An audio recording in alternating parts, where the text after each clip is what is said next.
The second is the all solid-state lithium battery using lithium borohydride. As you may know, lithium secondary battery is widely used in a variety of applications such as mobile phones and tablets. But as you may know, the use of organic liquid electrolyte, which is highly flammable, this lithium secondary battery has a risk of fire.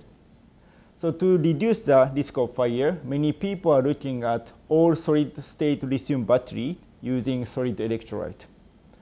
Our group has discovered lithium BH4, which shows a high lithium-ion conductivity. Now we are trying to use this novel lithium-ion conductor as a solid electrolyte of all solid-state lithium battery. But this material has some problems. This figure shows charge-discharge curves of the cell comprising of lithium metal, lithium borohydride, and lithium cobaltite.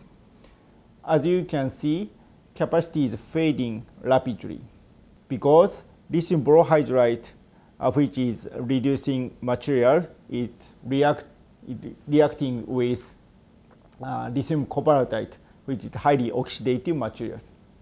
In fact, interfacial resistance between the lithium borohydride and lithium cobaltite increase with increasing the cycle numbers.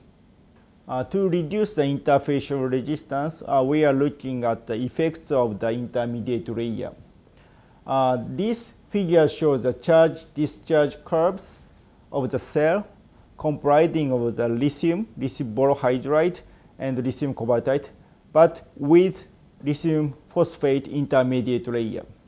By using the lithium phosphate intermediate layer, capacity fade is suppressed, and actually 97% of the initial capacity was retained after 30th cycle.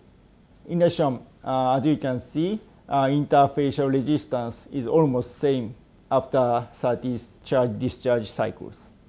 So we are trying to further improve the cell performance of this all solid-state battery using lithium borohydride.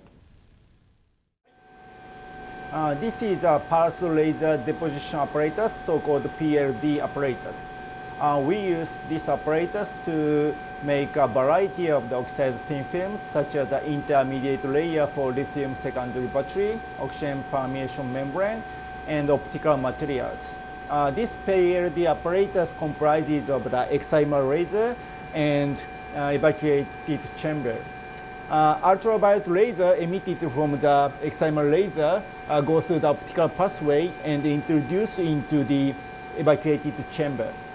The high energy ultraviolet laser hits the ceramics target. So this laser is so ceramics materials, even with a very high melting point such as 2000 degrees Celsius, can be easily evaporated to make oxide thin films.